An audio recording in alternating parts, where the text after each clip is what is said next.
계속해서 이 사도행전 말씀을 통해 사도 바울의 마지막 발자취를 살펴보고 있습니다. 이 당시에 사도 바울의 제가 좀 계산을 해보니까 저의 나이하고 거의 비슷한 때이지 않나 생각합니다. 그러면서 제 마음에 좀 드는 것은 사도 바울의 모습과 저의 모습이 과연 얼마나 닮아 있나, 혹은 얼마나 많은 차이가 있나, 그런 생각을 좀 해보게 되었습니다. 마지막 자신의 사명을 붙잡고 예루살렘 그리고 로마로까지 가려는 사도 바울의 그 결단과 모습을 보면서 동일한 비슷한 나이대에 있는 제가 이 사도 바울처럼 나도 사명과 하나님의 뜻을 붙잡고 그렇게 살아가고 있는가 좀 생각해보고 돌아보는 시간을 저 개인적으로는 갖고 있습니다. 오늘 말씀은 사도 바울의 그와 같은 상황 속에서 벌어지고 있는 것입니다. 사도 바울의 나이가 젊은 때가 아니고 마지막 자기의 노년의 삶을 본 상황에 놓여 있는 그런 모습이라는 것입니다. 누구나 다 자기 노년의 모습, 인생 평고자 많이 그렇게 계획하고 있습니다. 그런데 사도 바울은 어쩌면 이렇게 자기의 편안한 삶이 오직 하나님의 영광을 위해서 한 발 한 발 이렇게 걸어갔는가, 그런 생각을 해보면서 저도 좀 하고 싶고 또 저도 그렇게 결단해 보는 그런 시간이 되려고 합니다. 여러분도 이 사도행전 이 마지막 부분을 보시면서 여러분 인생의 마지막 어떻게 살아야 되는지를 좀 점검해 보시고 결단해 보시는 그런 시간이 되었으면 좋겠습니다. 요즘 우리 미국 땅에서 트럼프 2기 행정부가 들어선 뒤로 신분 문제로 아주 힘든 분들이 많습니다. 분들도 많이 힘들어 하신다라는 얘기도 듣습니다. 요즘처럼 신분에 관하여서 민감하게 우리가 교회 공동체 안에서도 서로 좀 조심할 수 있으면 좋겠습니다. 나 때는 말이야 라고 시작하는 말은 특히 조심하셔야 돼요. 왜냐하면 그때와 지금은 너무나도 다른 상황이기 때문입니다. 제대로 된 신분을 가지고 있느냐 없느냐의 문제, 혹은 시민권을 가지고 있느냐 없느냐의 문제는 어제 오늘의 문제는 아니었습니다. 2000년 전 로마의 통치와 그 영향력 안에 있던 이스라엘 땅 안에서도 아주 중요한 문제였습니다. 비전을 위해서도 또 권력의 출세를 위해서도 그리고 또한 자신의 삶을 위해서도 이방인과 섞이지 않은 유대인들조차도 이방인 신분이 이 로마 신권을 갖기 위해서 평생을 애쓰며 살아가기도 하던 때가 바로 사도 바울이 살던 시기였습니다. 누구나 갖고 싶어하던 로마의 시민권, 그 시민권을 바울은 날 때부터 가지고 태어난 금수저와도 같은 그런 사람이었습니다. 그런 사람이 모든 혜택을 그리고 그 모든 자격을 다 오로지 예수를 쫓는 자로, 그리고 예수를 하는 자로 살아가기로 한 것입니다. 그래서 그가 누린 혜택이라고는 매맞고 또 갇히고 또 죽음의 고비 없이 겪는 그런 일이었습니다. 누가 보아도 특혜라고 할 수 없는데 오히려 사도 바울은 이것을 특혜와도 같이 여겼습니다. 왜 그랬을까요? 바로 살아계신 하나님의 아들 그리스도께서 친히 자신과 함께 해주고 계시기 때문입니다. 그게 사도 바울에게는 특혜였습니다. 전능하신 하나님의 손길이 사도 바울의 그 모든 발걸음을 친히 인도하고 있습니다. 그게 사도 바울이 느꼈던 특혜였습니다. 로마 시민권하고는 견줄 수 없는 특혜를 그는 매일매일 누릴 수 있었기에 겨우 세상의 시민권을 손에 놓고 전전긍긍하며 살 이유가 전혀 없었던 것입니다. 그래서 그는 그 시민권, 로마의 시민권 그 생각하지 않았고요.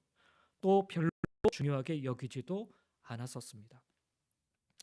대신에 마지막 사명, 로마의 심장부에 가서 하나님의 복음을 전하기 위해 이것보다 더 좋은 도구는 없다라는 사실을 이제 마지막 이 예루살렘 안에서 예루살렘에 들어와서 무력에 의해 갇히고 나간 사도 바울이 생각하기 시작한 것입니다. 그래서 로마 군인들에 의해 매질을 당하는 순간에 그 사실을 폭로하게 됩니다. 매맞기 싫어서 폭로한 거죠.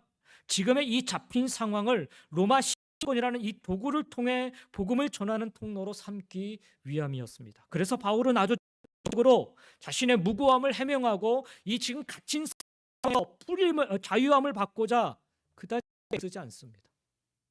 아주 적당히 로마 군인들의 잡힘을 유지하면서 계속해서 복음을 전할 길을 모색해 보려고 합니다. 그래서 자신을 사로잡은 천부장에게 자신의 신분을 폭로하고 로마법에 의해 자기 자신을 처리해 줄 것을 요청하게 된 것입니다. 이때 바울이 태어날 때부터 로마 시민이었음을 확인하게 된 천부장은 두려움에 사로잡히게 됩니다. 로마 시민을 재판도 없이 두세 사슬로 결박을 하고 연행하여서 채찍질을 명령했다라는 이 사실만으로도 바울이 만약에 고발을 한다면 자기 자신은 처벌 대상이 될 것이기 때문이었습니다. 그렇다고 풀어줘서 시킬 수도 없었습니다. 바울로 인하여서 예루살렘에서 소요 사태가 발생했던 만큼 예루살렘의 그 치안을 담당하였던 책임자였던 천부장은 반드시 그 치안을 규명하여서 상부에게 보고할 그런 필요가 있었기 때문입니다. 하지만 부탁되고 또 바울을 신문할 수도 없는 상황이 된 거예요. 로마 시민은 정식으로 고소가 비로소 신문할 수 있었기 때문입니다. 그래서 날이 새자마자 천부장은 예루살렘의 유대인들이 왜 그토록 소요를 일으키고 바울을 죽이려 하여 했는지 그 진상을 밝히기 위해서 사내들인 공회를 소집하게 됩니다. 22장 30절 말씀이 바로 그 사내들인 공회를 소집하는 내용인 것입니다. 71명의 의원으로 구성이 된 사내들인 공회는 유대인의 기구로서 그 사내들인 의장은 그 당시에 그 시기에 대장을 맡고 있었던 사람이 맡게끔 되어 있습니다. 그 당시 로마는 사내들인 공회에 유대인의 소송 사건을 심리하고 사형까지 내릴 수 있는 권한을 부여하였습니다. 그렇지만 사형 판결만큼은 로마 당국의 승인이 있을 때에만 유효하였다고 그렇게 역사학자들은 이야기를 합니다. 그래서 자기들에게 그 사형 판결을 할 수 있는 능력이 권한이 있었음에도 불구하고 예수님을 죽일 때 그래서 빌라도에게 데리고 마지막 재판을 받게 하고 그리고 로마 군인들에 의하여서 죽게끔 그렇게 만들었습니다.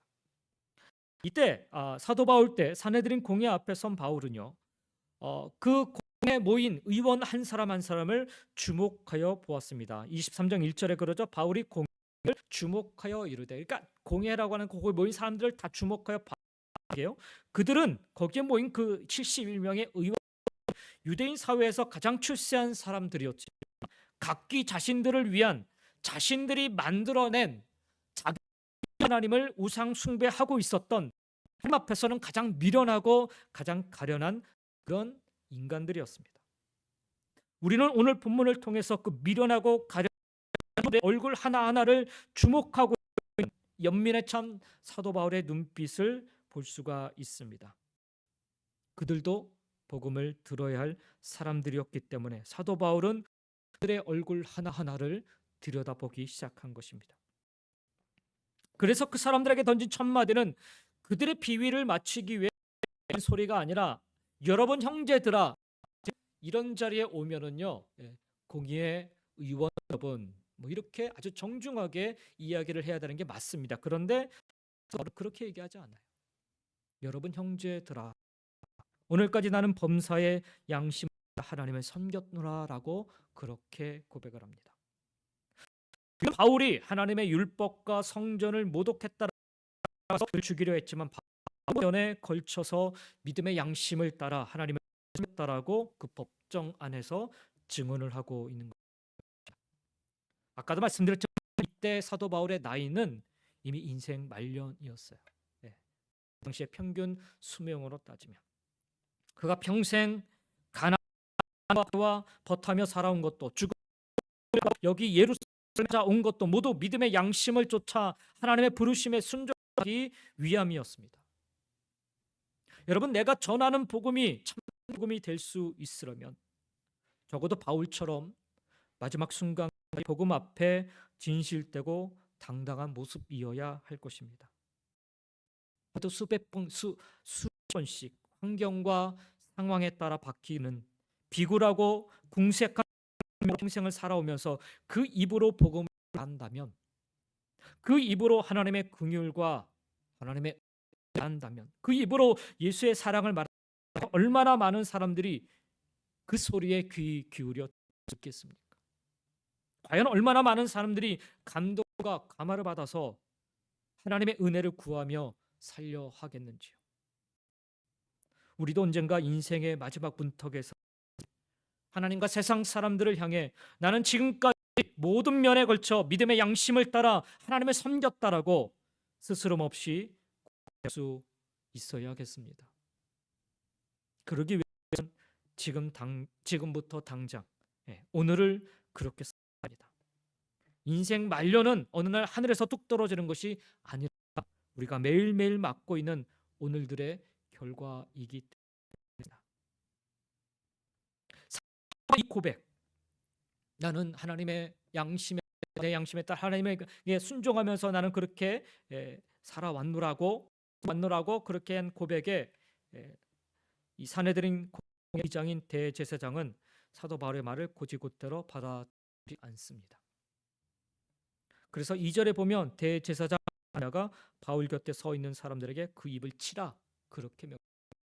사실 법정 안에서 누군가 증언을 했으면 그 증언을 뒷받칠 만한 증인들이 있는가 물어보고 사람의 증인의 이야기를 들은 다음에 판결을 내려야 되는 것이 이 공회에서 이루어져야 될 그런 법적인 절차였습니다.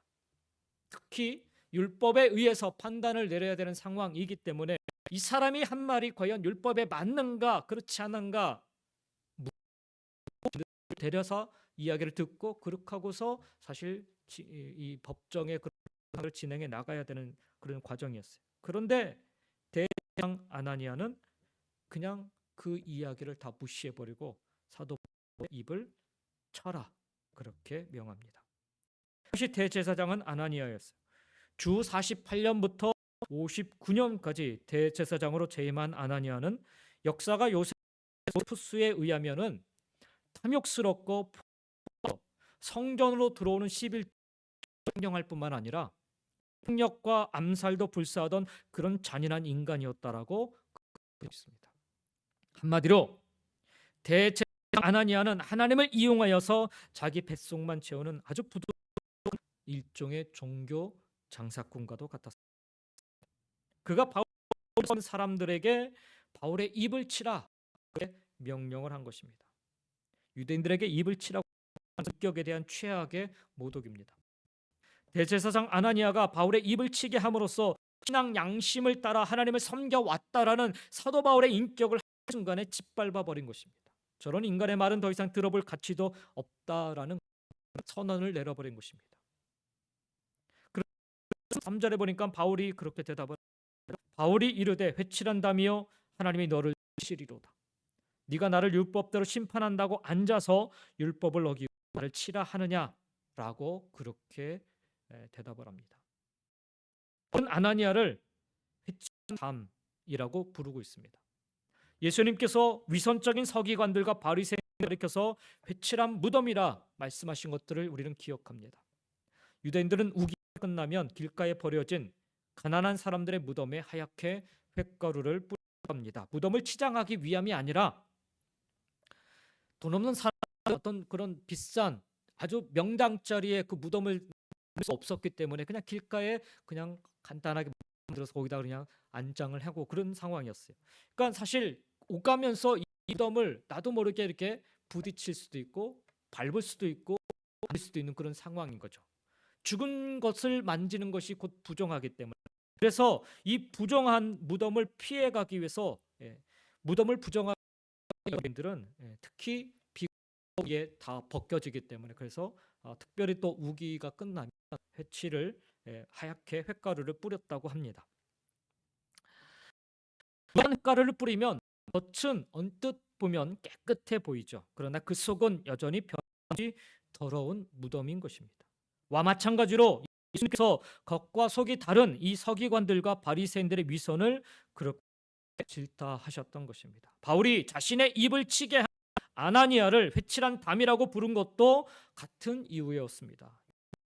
아까도 말씀드렸지만 두세 증인들의 증언이 있을 때야만 사람의 범죄를 확정할 수 있다고 규정하고 있기 때문에 그 이전까지든 누구든 인정되어야만 했습니다. 하지만 율법을 따른다라고 이 사내들인 공회에서 아나니아는 도리어 율법을 어기고 두세 이야기를 듣기도 전에 처음부터 바울의 입을 찌하여서 마치 바울을 엄중한 아주 극악한 죄를 지은 죄인처럼 다루었다라는 것입니다. 그래서 바울은 하얗게 순결해 보이지만 그 담 너머에 온갖 추잡한 일들이 벌어지고 있는 것이어서 아나니아의 이 이소리한 담 가만히 있어도 하나님께서 당신을 치실 것이라고 여기 상황을 조금 더 살펴보면 그러자 곁에 서 있던 사람들이 하나님의 대제사장을 네가 욕하느냐라고 바울에게 경고를 합니다. 본래 대제사장이 공식 석상에 설 때는 그 입는 의복이 따로 그래서 그 입은 옷만으로도 대제사장인가 아닌가를 쉽게 알아볼 수 있었습니다. 하지만 바울이 곁에 있던 사람들이 일러주기 전까지 아나니아 대제사장인 줄 알아보지 못했다라고 하는 것은 그나마의 사내들인 공회가 로마 천부장에 의해서 갑자기 소집된 임시회의였기 때문에 대제사장이 의복 갖추고 나오기 어려울 그런 급박하게 이루어진 그런 회의였다라고 이해할 수가 있습니다. 그뿐만 아니라 바울은 주님의 부르심을 받은 이후로 20여 년 이상 유대교와 단절된 삶을 살았기 때문에 그리고 계속 전도 여행을 다녔잖아요. 그래서 신임 대제사장을 알 수도 없었던 그런 상황이었습니다. 대제사장인 아나니아에 대한 호칭을 보니까 하나님의 대제사장이라고 그렇게 호칭을 하고 있습니다. 온갖 부정과 악행을 저지르고 있는 자에게 그가 대제사장이라는 직책을 가지고 있다라는 이유로 그를 하나님의 제사장이라 높여 세우고 그를 마치 거룩한 떠받드는 그런 모습인 것입니다.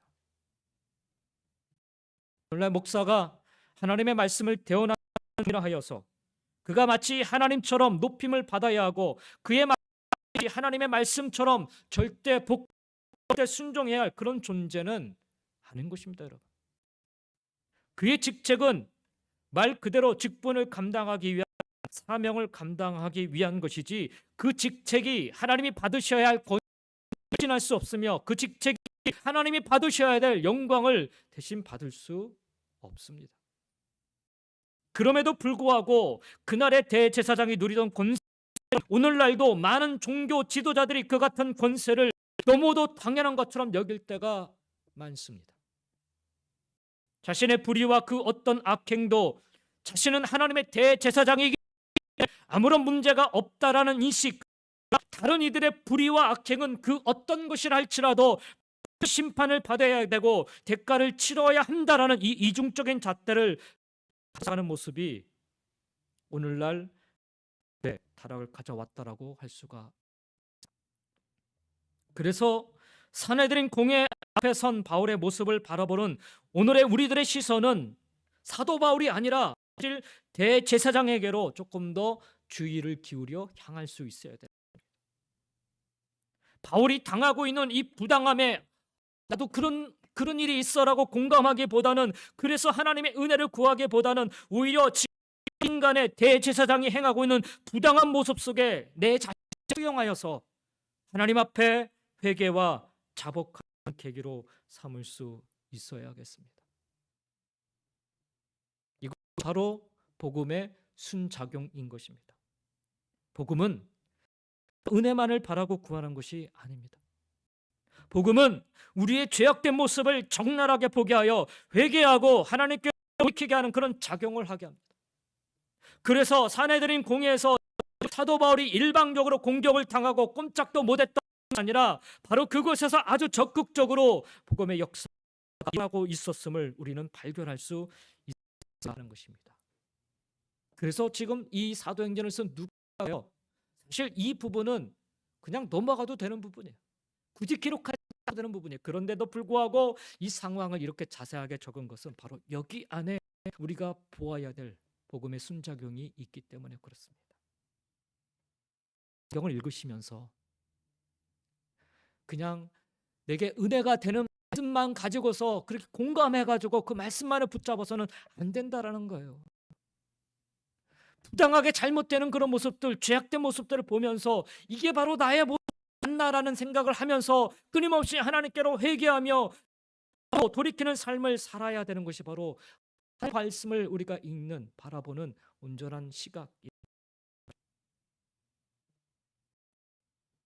여기 바울은 자신의 입을 칠하던 이가 하나님의 대제사장이라고 듣고서 재미난 말을 하죠. 나는 그가 대제사장 알지 못하였다라고 그렇게 밝히면서 너는 재판장을 모독하지 말며 백성을 저주하지 말지니라 라는 출애굽기 2장 28절의 말씀을 인용하여서 답변을 합니다.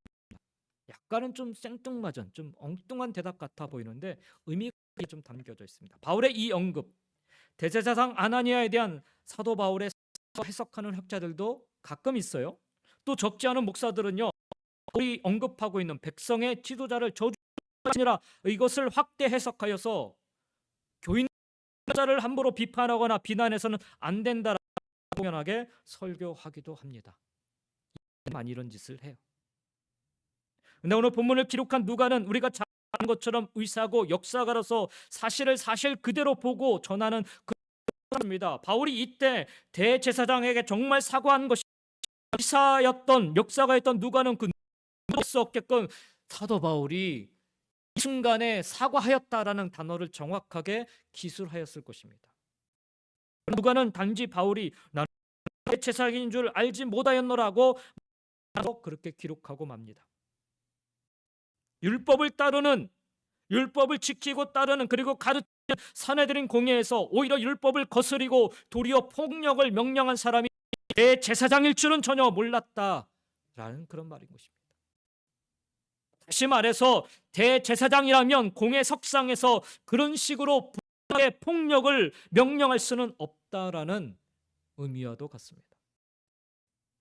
또 바울은 너는 재판장을 모독하지 말며 백성의 지도자를 저주하지 말지니라 라는 율법을 역시 인용하였습니다. 이것도 바울이 대제사장에게 무조건 복종하겠다라는 말이 아닙니다.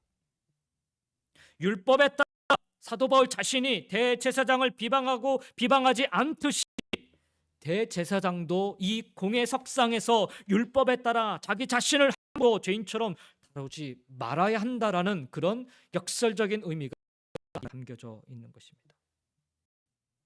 우리는 종종 다른 사람에 대해 평가하거나 판단을 할 때 자신이 중심이 되어 자신이 기준이 되어 상대방을 평가하고 판단하려 합니다. 이날의 대제사장은 하나님의 대제사장이라는 자기 자신의 기준을 가지고 함부로 평가하고 자신의 능력을 나타내어 폭력을 행사하였습니다. 아까도 말씀드렸지만 하나님의 대제사장이라 불리려면 그냥 대제사장이 아니라 하나님의 대제사장이라 이런 표현을 쓰고 있어요. 이렇게 불리려면 자신의 삶이 부끄럽지 않은 삶을 먼저 살아내야 합니다. 제가 이 앞에 서 있는 제가 목사라고 제가 불리려면 적어도 하나님 앞에 목사의 삶을 부끄럽지 않게 먼저 살아내야 한다라는 것입니다. 여러분이 성도라고 불리려면 적어도 다른 사람들이 그렇게 불리는 것에 두려워하지 마시고 하나님 앞에 내 삶이 그렇지 부끄럽지 않은 그런 삶을 먼저 살아내야 한다라는 거예요. 그런데 이 대제사장 삶은 엉망이면서 하나님의 것만 이용하여서 다른 사람들 위에 군림하려고만 하였던 것입니다. 이 모습이 오늘날 우리의 모습입니다. 반면에 과거 대제사장과 같은 그런 권위를 가진 채로 살아왔잖아요. 그래서 그 권위를 가지고 예수 믿는 자들을 찾아다니면서 그렇게 죽였던 사람 아니었습니까? 그렇게 해서 죽인 사람이 있지요.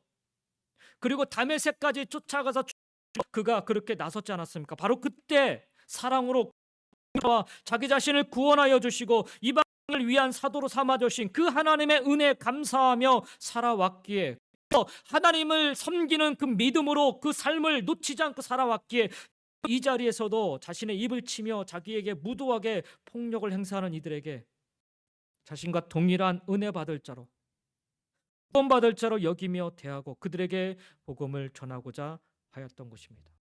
아까도 제가 말씀드렸지만 이 재판이요 안 받 사도 바울이 천부장이 이렇게 하겠다고 해도 나는 그냥 로마로 가서 로마 법정에서 나는 재판하겠다라고 주장을 하면 끝나는 거예요. 그리고 로마 법정으로 가면 되는 거였어요. 그게 로마 시민이 갖고 있는 대단한 특권 중에 하나였습니다. 그럼에도 불구하고 천부장이 이 모든 지금 만들어 가는데 사도 바울이 토를 달지 않아요. 왜 그랬을까? 힘이 없어서요? 아니, 그렇지 않습니다.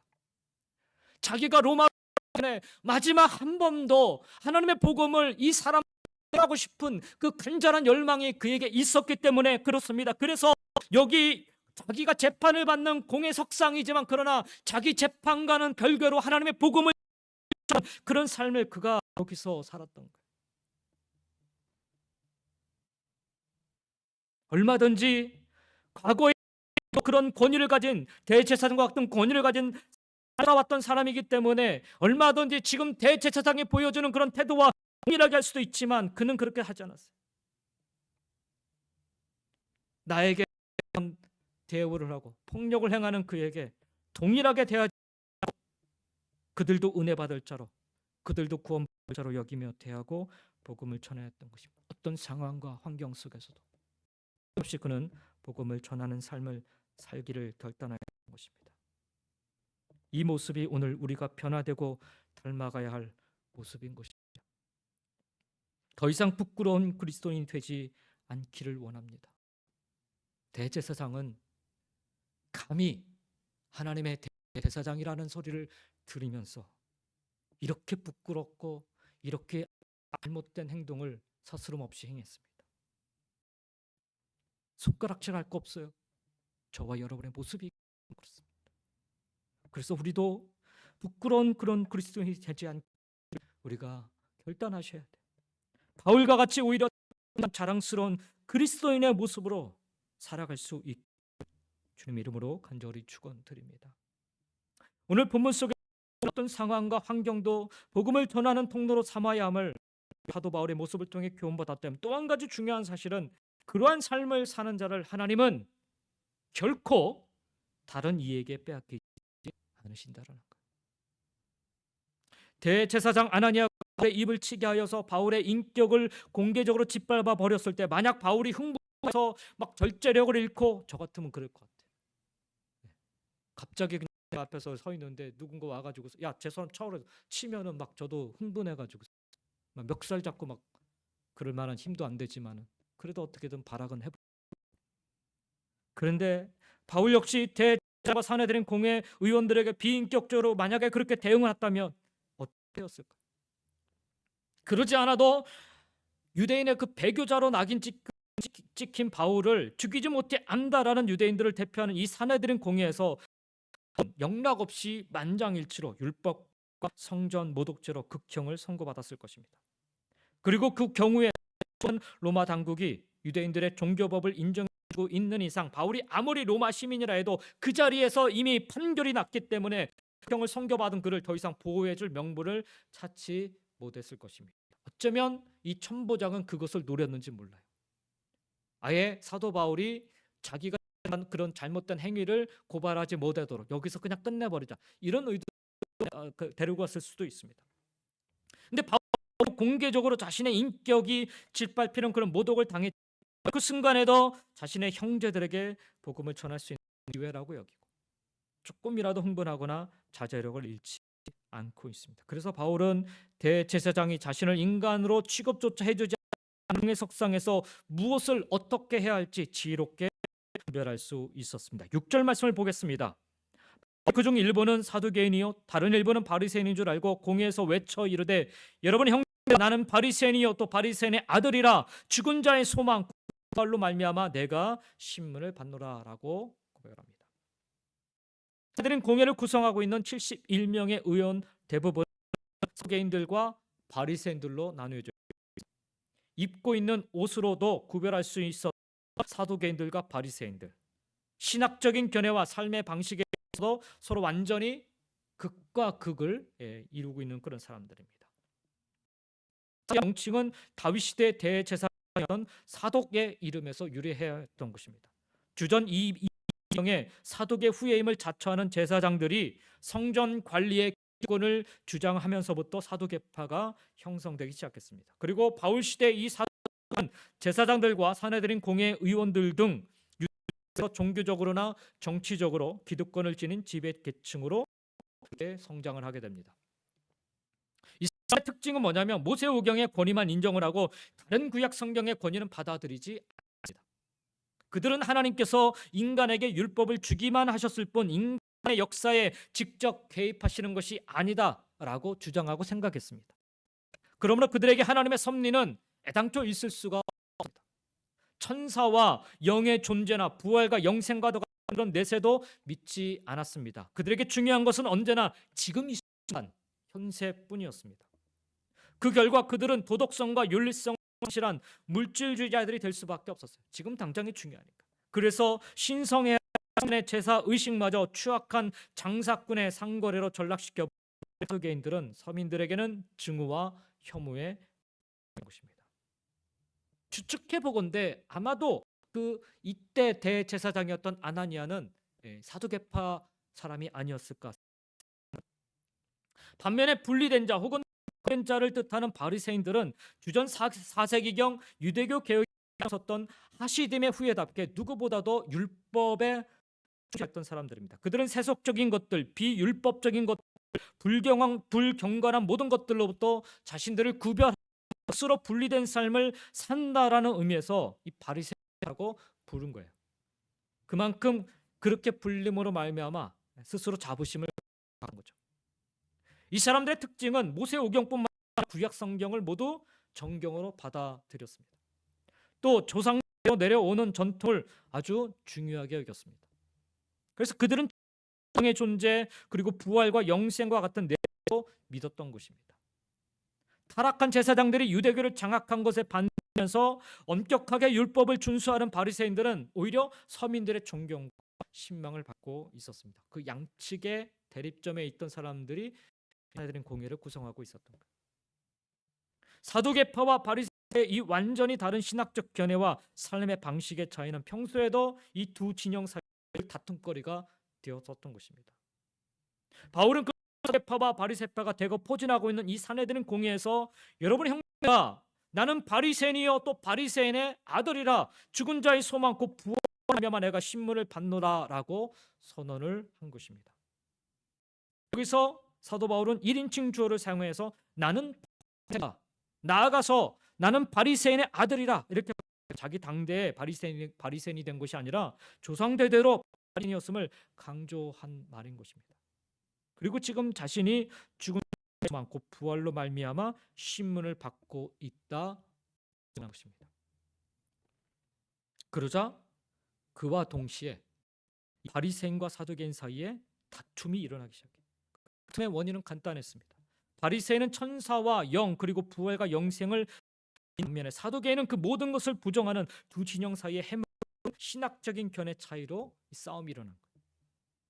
그들은 본래 함으로 바울을 여기 사내들인 공회에서 하나님의 율법과 성전을 모독했습니다. 근데 바울이 언급한 이 부활이라는 이 단어로 말미암아 정은 순식간에 갈라서게 되고 말았습니다. 바울이 언급한 부활과 바리새인들이 믿는 부활이 동일한 부활이 아니에요. 바리새인들은 내세이기 때문에 사람이 영생할 수 있다는 관점에서 그냥 일반적인 의미에서의 부활을 막연하게 믿는데 바울이 언급하고 있는 부활은 바리새인들이 바리새인하여서 유대인들에 의해 신성 모독죄로 십자가에 못 박힌 예수 그리스도의 부활을 말씀하고 있던 것입니다. 사실 여기서부터 이제 사도 바울이 복음을 풀어 나가려고 했었던 거예요. 바리새인들을 포함한 유대인들이 바울을 죽이려 했던 이유 중에 하나가요. 뭐냐면 자신들이 그 신성 모독인 나사렛 예수가 부활하였다라고 바울이 증언하고 다녔기 때문에 그래요. 이들은 바울이 언급한 부활이 구체적으로 어떤 부활이냐, 누구 이걸 알려고 하지 않았어요. 그냥 단지 부활로 인해 신문을 받는다는 이유로 앙숙이었던 이 사두개인에 맞서 갑자기 바울의 옹호자로 자처하고 나섰죠. 이와 같은 바리새인들의 집단적인 바울을 옹호하는 이 모습에 가만히 있을 사두개인이죠. 네. 본문 10절에 보면 그 양 진영 사이에 큰 분쟁이 일어났다라고 적고 있습니다. 우리말로 분쟁이라고 번역된 헬라어 스타시스는 힘을 동원한, 무력을 동원한 그런 뜻을 의미합니다. 본문은 그래서 그 사태를 큰 분쟁으로 표현을 하고 있는, 사두개인들과 바리새인들이 서로 주먹을 휘두르면서 막 뒤엉키는 사건이 일어나고 만 것입니다. 진영 논리에 쳐 사는 것은 이처럼 어처구니 없는 결과를 초래합니다. 바울을 두고 완력까지 동원한 사두개인들과 바리새인들의 싸움을 보던 천부장이요, 그래서 사내들인과 바울에 대해서 하나의 통일된 목소리를 내지 못한다라는 이 중요한 사실을 확인하게 됩니다. 그래서 천부장은 이제 완력을 동원한 사두개인들과 바리새인들의 그 싸움 속에서 로마 신인 이 사도 바울을 구해내어야만 했던 것입니다. 그대로 두면 바울의 생명이 위태로울 것이 확실합니다. 그래서 천부장은 오늘 말씀에 보면 부하들에게 명령해서 서로 바울을 붙잡아 뒤엉켜 싸우려는 이 사두개인들과 바리새인들에게서 바울을 빼앗아 오게 하였던 것입니다. 위력을 동원하여서 사도 바울의 신변을 확보하게 한 것입니다. 그리고 바울을 안전하게 로마군의 요새로 옮기게 하였습니다. 겉으로는 이처럼 사두개인들과 바리새인들의 그 완력에 서 바울을 빼앗아낸 사람이 분명히 천부장 같아 보입니다. 그러나 그 배후에서 천부장을 통해 바울을 빼앗아내신 분은 다름 아닌 하나님이십니다. 하나님께서 당신의 손으로 사두개인들과 바리새인들의 권력의 충돌 속에서 바울을 빼앗아 내십니다. 바꿔 말해 유대 사회에서 날아가는 새도 떨어뜨린다는 무속의 그 사내들인 공회도 결코 하나님의 손에서 바울을 빼앗을 수 없었다라는 거예요. 요한복음 10장에 우리 이번 주간에 지금 큐티 말씀 내용이지 않습니까? 요한복음 10장에 보면 우리 주님께서 친히 그렇게 말씀하고 계십니다. 27절, 29절, 27절부터 29절에 보면 내 양은 내 음성을 들으며 나는 그들을 알며 그들은 나를 따르리니라. 내가 그들에게 영생을 주노니 영원히 멸망하지 아니할 것이요 또 그들을 내 손에서 빼앗을 수가 없느니라. 그들을 아버지는 만물보다 크심에 아무도 아버지 손에서 빼앗을 수 없느니라. 우리 주님께서 하신 말씀입니다. 그렇습니다. 우주 만물을 창조하셨기 때문에 우주 만물보다 더 크신 하나님의 손에서 그 누가 그것이 감히 우리를 빼앗을 수 있겠습니까? 아무도 아버지 손에서 빼앗을 수 없는 것입니다. 오늘 예수를 나의 주요 구주로 믿는 우리 모두도 아버지의 손에 놓여 있음을 믿습니다. 우리의 모든 계획도 우리의 모든 발걸음도 모두가 다 아버지의 손에 놓여 있음을 믿습니다. 그 누구도 빼앗을 수 없습니다. 그러니 바울처럼 믿음으로 계속해서 나가시기 바랍니다. 계속 내 인생에 어려움이 내게 찾아옵니까? 바울은 그 어려움을요 하나님께로 더 가까이 나아가 믿었습니다. 보세요. 이 마지막 당하게 예루살렘에 들어왔는데 들어오자마자부터 갇히고 매맞고 막 로마군인에 끌려가고 법정에 서게 되고 계속해서 그런 어려움에게 막 몰려. 저 같으면요 하나님 제가 이러려고 제가 예루살렘에 지금 왔습니까? 이거 아니지 않습니까? 저는 이렇게 막 항변하고 것 같아요. 제가 이 사건을 보면서 과거의 제 모습이 나가지고 하나님 이러려고 제가 목사 된 거 아니잖아요. 하나님 이러려고 하나님의 그 교회들을 섬기고 성도들을 섬기는 아니지 않습니까라고 제가 그렇게 항변하면서 기도했던 생각이 나요. 사도 바울은 이 인생의 어려움이 계속 찾아오는데 그것이 하나님께로 더 가까이 나아가는 길이라 비섰어요.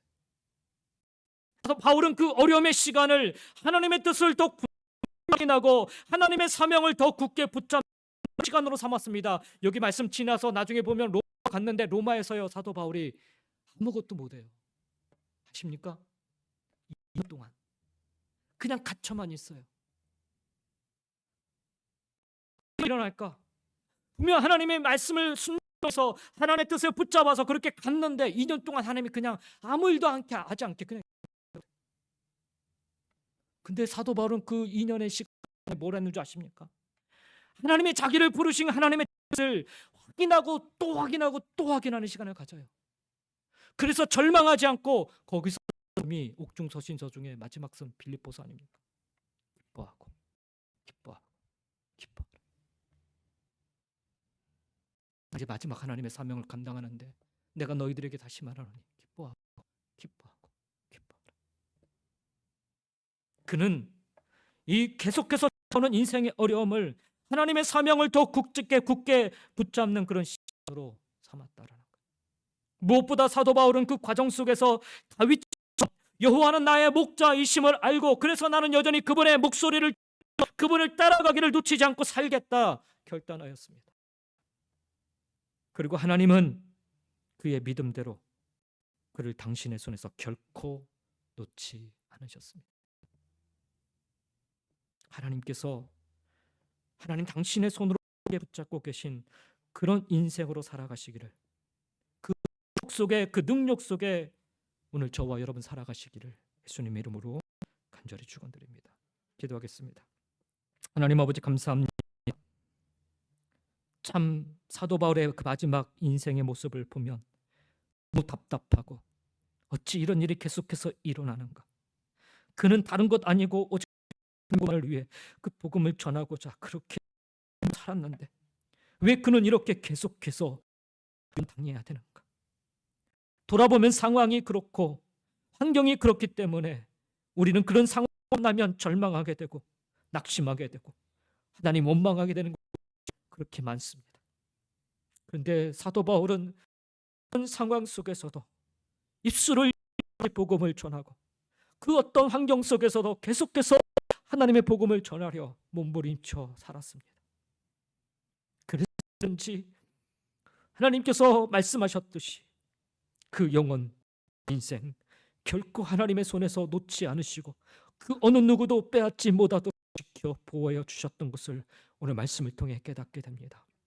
하나님, 이게 바로 살아계신 하나님의 능력인 줄 믿습니다. 우리도 이 믿음을 가지고 살게 하여 주시옵소서. 언제 하나님께서 우리를 부르실지 모르는 하나님 그 마지막 시대를 우리가 살아가고 할진데 하나님, 우리 말씀처럼 하나님이 결코 우리를 빼앗기지 않으시리라 약속하신 이 말씀 붙잡고 우리도 끝까지 하나님의 자녀로 하나님의 백성으로 그리고 복음을 전하는 자로 살 수 있도록 역사해 주시옵소서. 그렇게 살기를 원합니다. 그것이 바로 하나님이 우리를 부르신 목적, 우리를 인도하시는 목적인 줄 믿습니다. 환경과 상황에 낙심하지 말게 하여 주시고 결코 빼앗기지 아니하리라라는 하나님의 음성을 기억하면서 약속을 기억하면서 오늘도 일어나 걸어가는 승리하는 성도들 다 될 수 있도록 축복해 주시옵소서. 감사드리며 예수님의 이름으로 기도드립니다.